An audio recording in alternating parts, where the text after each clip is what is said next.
ஒரு பழமொழி ஒன்று இருக்கு, கரு உற்றதால் குழந்தைகளுக்கு அவள் தாய், கருணை உற்றதால் உலகத்துக்கே அவள் தாயின்னு சொல்லுவாங்க. நம்ம மனிதர்கள் இதயத்தில் ஒன்றே ஒன்று இல்லைங்க. என்னன்னு கேட்டிங்கன்னா, தயவு, அன்பு, கருணை இது எதுவுமே கிடையாது. ஏன்னா இந்த ரோட்லாம் நீங்கள் பார்த்தீங்கன்னா எவ்வளோ அனாதை பிள்ளைகள் எவ்வளோ இருக்காங்க, இந்த நாய்க்குட்டிகள் எவ்வளோ தெரிஞ்சுன்னு இருக்குது. பசியாக, பால் இல்லாமல், தண்ணி இல்லாமல், இந்த பறவைகளுக்கு தண்ணி வைக்க முடியாமல் எவ்வளோ வீடுகள் தோறும் எல்லாருமே நம்ம வீட்டை அடைச்சிட்டு உள்ளே நம்ம வாழ்கிறோம். இதெல்லாம் வாழ்க்கை இல்லைங்க. வாழ்க்கை பப்புக்கு போகிறது வாழ்க்கை இல்லை, பாருக்கு போகிறது வாழ்க்கை இல்லை, சிகரெட் பிடிக்கிறது வாழ்க்கை இல்லை, மது சாப்பிட்றது வாழ்க்கை இல்லை, நம்ம மனைவியோட போகிறது வாழ்க்கை இல்லை. எதுவுமே சுகம் தராது. அது கொஞ்ச நேரம் ஒரு 5 நிமிஷம் சுகம் தர மாதிரி இருக்கும். ஆனால் அது முழுமையான சுகம் கிடையாது. அது புண்ணியம் கிடையாது. அது உங்களுக்கு முக்தி அளிக்காது, மோட்சம் அளிக்காது. இறைவனோட அழைப்பு உங்களுக்கு தராது. அப்போ இறைவனோட அழைப்பு உங்களுக்கு தரணும்னா, இறைவன் உங்ககிட்ட வரணும்னா எல்லா உயிரிடத்துலையும் அன்பு இருக்கணும், கருணை இருக்கணும், தயவு இருக்கணும். எல்லா உயிரிடத்துலையும் பசியை தீக்கணும்.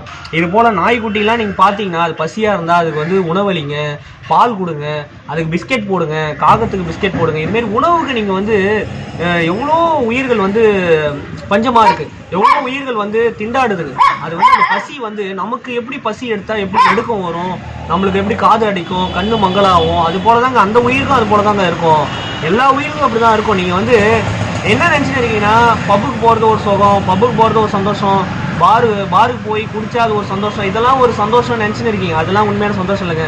ஒரு உயிர்களுக்கு உணவு அளிச்சு பாருங்கள், அது பசியை தீர்த்து பாருங்கள், அதுதாங்க உண்மையான சந்தோஷமே. அதுதான் மன நிறைவு, அதுதான் திருப்தி உங்களுக்கு அளிக்கும். அந்த உயிர்களுக்கு நீங்கள் கருணையாக, அன்பாக நீங்கள் இருந்துட்டீங்கன்னு வச்சுக்கல, நீங்கள் தாங்க கடவுளே, நீங்கள் தான் இறை தன்மையே, இறை ஆற்றலே நீங்கள் தான், இறை சக்தியே நீங்கள் தான். அதுக்கப்புறம் எல்லா உயிரும் உங்களுக்கு தலை வணங்குங்க, எல்லா உயிரையும் உங்களை மதிக்கும், எல்லா உயிரையும் உங்களை காதலிக்கும். அதுக்காக தான் நம்ம பிறந்திருக்கோமே.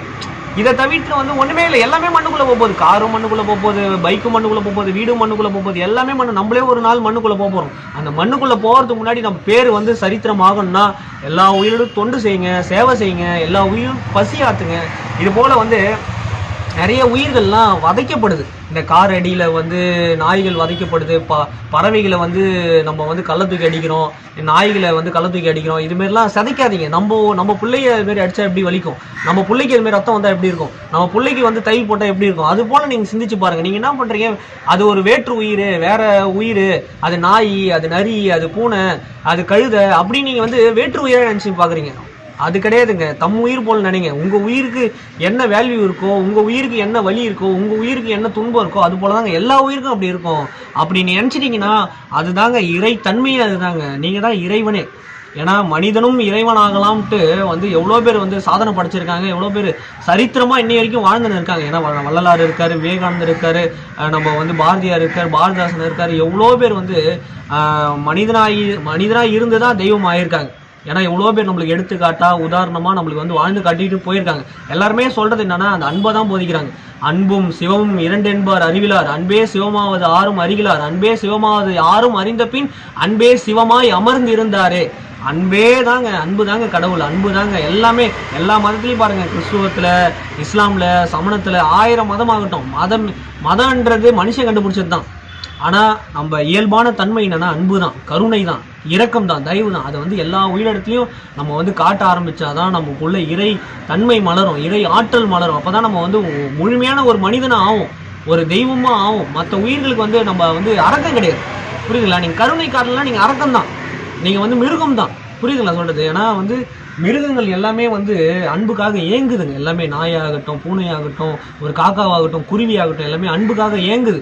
அப்போ அன்பை கொடுக்குற இடத்துல யாருக்குறான்னா மனிதன் தான் இருக்கான். ஏன்னா அந்த மனிதனுக்குள்ள தான் இறைவன் இருக்காரு, இறை ஆற்றல் இருக்கு, தெய்வீக தன்மையே அதுக்குள்ள தான் இருக்கு. அப்போ அருள் மனிதனுக்குள்ள தான் இருக்கு. அப்போ அந்த அருளை நம்ம வாரி வழங்கணும், அந்த அன்பை வாரி தெளிக்கணும், அந்த கருணையை வாரி நம்ம அந்த கருணையிலே தெளிக்கணும். அவன் தான் உண்மையான முழு மனிதன். எல்லாமே ஒன்றுமே கிடையாதுங்க.